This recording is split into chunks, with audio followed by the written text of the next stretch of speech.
നല്ല ദിവസത്തിനായി ദൈവത്തിന് സ്തോത്രം ചെയ്യും.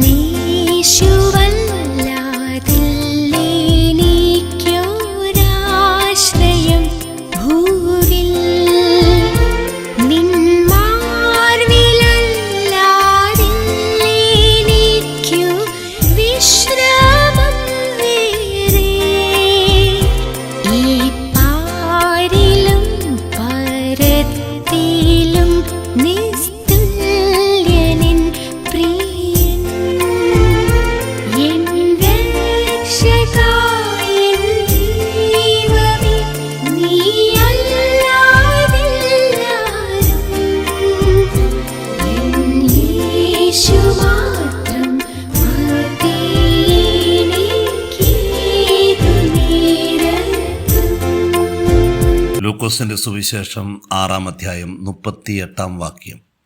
കൊടുപ്പീൻ എന്നാൽ നിങ്ങൾക്കും കിട്ടും, അമർത്തി കുലുക്കി കവിയുന്ന നല്ല അളവ് നിങ്ങളുടെ മടിയിൽ തരും, നിങ്ങൾ അളക്കുന്ന അളവിനാൽ നിങ്ങൾക്കും അളന്ന് കിട്ടും.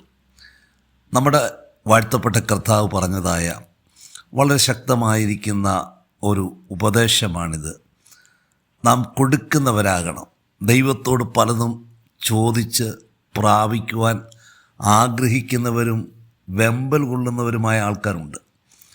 ദൈവത്തിങ്കിൽ നിന്ന് പ്രാപിക്കുക, ദൈവത്തിങ്കിൽ നിന്ന് നേടുക. കർത്താവ് എനിക്ക് തരണം, എൻ്റെ ആവശ്യങ്ങളുടെ മധ്യത്തിൽ എനിക്ക് തരണമേ എന്ന് പറഞ്ഞുകൊണ്ട് ദൈവത്തോട് നിലവിളിക്കുന്ന ധാരാളം ആൾക്കാരുണ്ട്.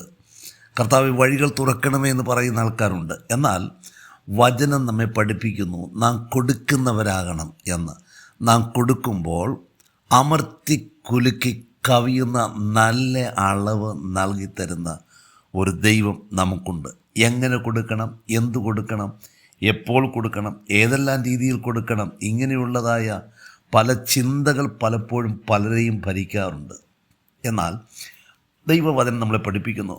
സദൃശവാക്യം 21-26 വായിക്കുന്നു, നീതിമാൻ കൊടുത്തുകൊണ്ടേയിരിക്കും. നീതിമാൻ്റെ ഒരു ലക്ഷണമാണ് അവനൊരിക്കലും പിടിച്ചു വയ്ക്കുകയില്ല, അവൻ കൊടുത്തുകൊണ്ടേയിരിക്കുന്ന ഒരു ഹൃദയമുള്ളവനായി മാറുകയാണ്. ആവർത്തനം 15:10 പറയുന്നു, കൊടുക്കുമ്പോൾ ഹൃദയത്തിൽ വ്യസനം തോന്നരുത്. നീ ഒരിക്കൽ പോലും ദുഃഖത്തോടെ കൊടുക്കരുത്. കർത്താവിന് വേണ്ടി കൊടുക്കുന്നത്, കർത്താവിൻ്റെ വേലയ്ക്ക് വേണ്ടി കൊടുക്കുന്നത്, അതെന്തു കൊടുത്താലും നികഞ്ഞ സന്തോഷത്തോടെ കൊടുക്കുന്ന ഒരു ജീവിത അനുഭവമുള്ളവരായി മുൻപോട്ട് പോകുവാനായിട്ട് കഴിയണം. കാരണം അങ്ങനെ കൊടുക്കുന്നവരെ യഹോവ അവരുടെ സകല പ്രവൃത്തിയിലും അനുഗ്രഹിക്കും എന്ന് എഴുതിയിരിക്കുന്നു.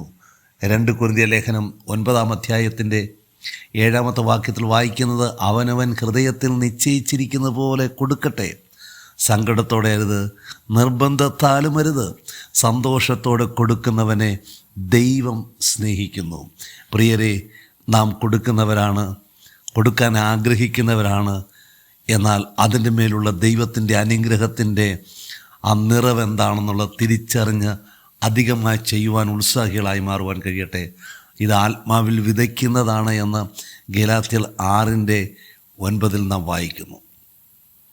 നന്മ ചെയ്യുന്ന കാര്യത്തിൽ മടുത്തു പോകാതെ തക്ക സമയത്ത് കൊയ്യേണ്ടതിനായി വിതയ്ക്കുന്നവരായി, കൊടുക്കുന്നവരായി മാറുവാൻ നമ്മുടെ ജീവിതത്തെ കർത്താവിൻ്റെ കരങ്ങളിൽ സമർപ്പിക്കാം. പ്രിയ പിതാവേ, അങ്ങ് ആഗ്രഹിക്കുന്ന നിലയിൽ അങ്ങയുടെ നാമത്തിൻ്റെ മഹത്വത്തിനു വേണ്ടി, അങ്ങയുടെ രാജ്യത്തിൻ്റെ കെട്ടുപണിക്ക് വേണ്ടി ഞങ്ങളാൽ ആവോളം ചെയ്യുന്നവരായി മാറുവാൻ, കൊടുക്കുന്നവരായി മാറുവാൻ കൃപ തരണം.